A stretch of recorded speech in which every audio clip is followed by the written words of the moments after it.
Hi everyone, in my last video that may or may not have been over 10 months ago, I talked about the virtual world boom of the mid-2000s. In that video, I covered 100 plus virtual worlds, so I was really not able to give each world the justice they really deserve. One of the virtual worlds that caught my attention when doing research for that video, and which a lot of you said you used to play as a kid, was WeeWorld. After reading your wild experiences from joining gangs, getting hacked, and seeing things that no 12-year-old should ever see, I knew there was a lot to unpack here. So join me as we discuss the now defunct virtual world, WeeWorld. To understand WeeWorld, we need to go all the way back to 1999, when John McGuire and Mike Kinsella launched SawYou.com, a mobile dating site promising to improve your text life.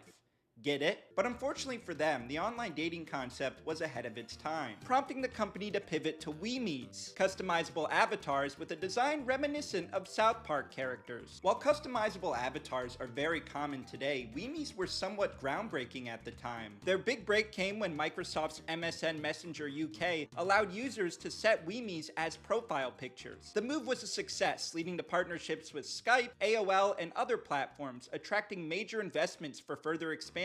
Over the next few years, they developed the WeeMe avatar service / social network known as WeeWorld. Users could send messages, write blog entries, and of course, customize their avatars. As of 2006, there were over 10 million WeeMe's created, and they were available in over 39 different countries, according to BBC News. But despite the success, the platform actually hadn't even reached its full potential yet. In 2008, they launched beta testing for a full-blown virtual world where users could communicate with a variety of other users in real time, called WeeWorld, not to be confused with the avatar creator / social network, also called WeeWorld. It's a little confusing. Launching a virtual world in 2008 was risky. The economic recession was in full swing, and the virtual world market was oversaturated. A tech research firm named Gartner issued a report warning that 90% of corporate virtual worlds would fail within 18 months. Success meant knowing your audience. So who was WeeWorld? Although users of the avatar service were primarily 19 years old, a large sum of users were 16. But it would actually be in WeeWorld's interest to go a little younger, because that's where the money was with virtual worlds. The world was open for exploration, though movement felt kinda clunky in this game without any walking animations. Avatars could hop or be flung across the map with an arrow, so that was kind of cool. Still, WeeMe's could visit users' rooms and meet other people in public spaces like the mall or Paris. WeeWorld centered around self-expression, and a major part of that was the outfits that you chose. You could buy clothes with green points. Green points were obtained through playing games and earning experience. But the real coveted points were the gold points. Gold points could only be earned by spending real-life money or by taking a survey or watching an advertisement. And the gold points is where all the cool stuff was. In a 2012 speech at Casual Connect Europe, the then CEO Celia Francis said that 17% of users in a given month purchased virtual goods, which makes sense when you think about it because WeeWorld was updating new clothing items every single week. The thing that was hot last week might not be hot this week. And let's be honest here, teens and tweens are just desperately trying to fit in. And what's the easiest way to fit in? By having the clothes that everybody else has. The best way to honestly describe this game was a popularity contest. A prime example of this was the Fame Game contest, in which users could submit their profile and be voted on by fellow users. Whoever received the most votes would be the next top WeeMe, whatever that means. There are videos online documenting WeeWorld legends or famous people in WeeWorld. If you played WeeWorld, it's almost like your end goal was to be seen as famous by other players. And it makes sense because as a younger kid, all you really want to do is be seen and accepted, and WeeWorld offered that opportunity to you. And it's a great proposition. If you weren't cool in real life, you could just take your parents' credit card and then you could become cool in WeeWorld. Additional revenue streams included ad sales and branded campaigns with companies like Coca-Cola and Disney. In its early days, WeeWorld was especially attractive to advertisers aiming to reach a younger teen audience. They also developed partnerships with celebrities like Jason Derulo, Snoop Dogg, and Avril Lavigne, among others. Users could interact with celebrities in the game by joining their fan club, as well as buying exclusive items from these celebrities' collections. Around 2010, noticing the emerging trend of mobile apps,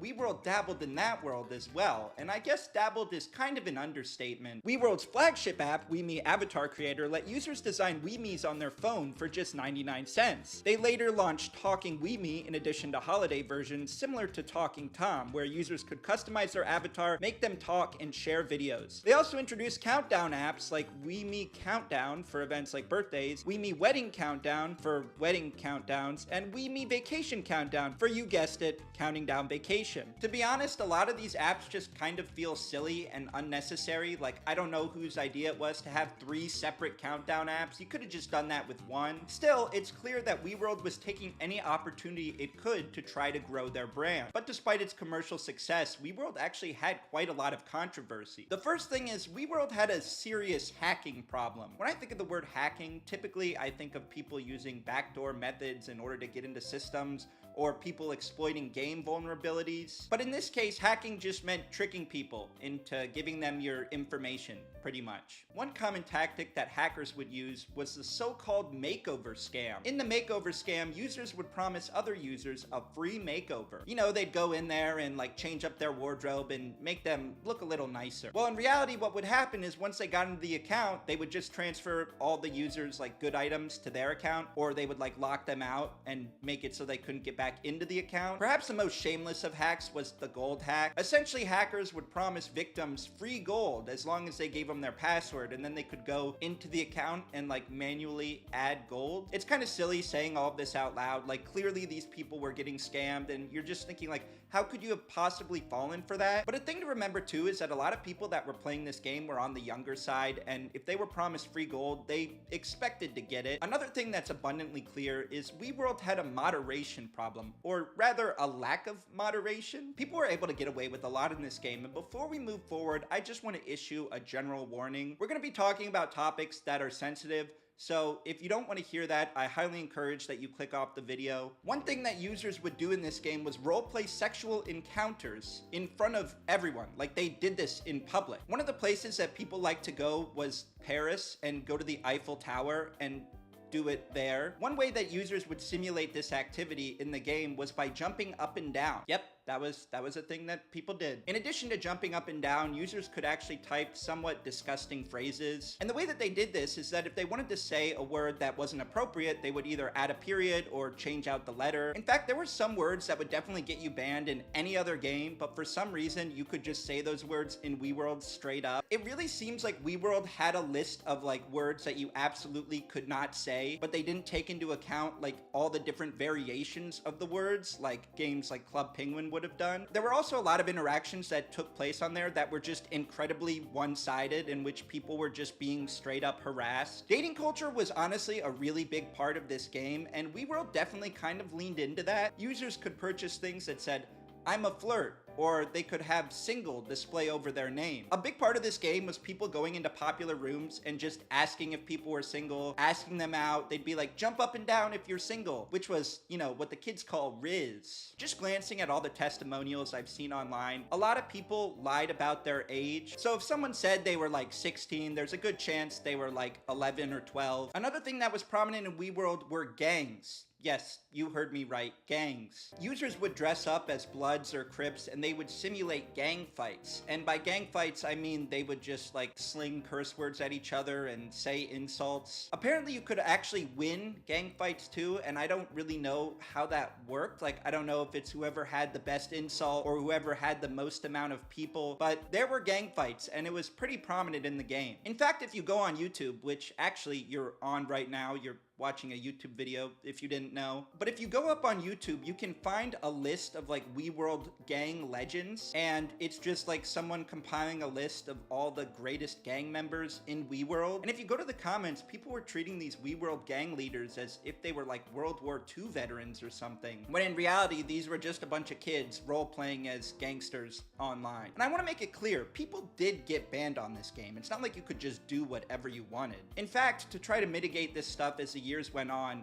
WeeWorld actually made it so you actually had to have an account for several days before you could just type in the chat, which to be fair, probably weeds some bad actors out of there, so that's good. But yeah, overall, it's pretty clear to say the moderation was just not enough. And you're probably just wondering, well, how did that happen? And we kind of get an answer to this in the Irish by the Grace of God podcast. In this podcast interview, founder and former CEO Mike Kinsella sheds some light. In the interview, he said in the early days that the investors really wanted to get the game sold to Disney. But he said mega corporations were not willing to put enough money behind moderation. So Kinsella kind of saw the writing on the wall. He was like, okay, you want WeeWorld to be sold to Disney, but Disney's not going to take something that has hardly any moderation. So from what I can kind of gather, it really does not seem like WeeWorld had enough in place to kind of weed out some bad actors. And, you know, bad actors are always going to be a part of virtual worlds, but it felt like WeeWorld just could have done much more, and they just didn't. This leads to 2014, when WeeWorld had to go into liquidation, citing cash flow problems and getting rid of 19 out of 30 of their staff. The game IP was sold and relaunched by new owners, but it was just too late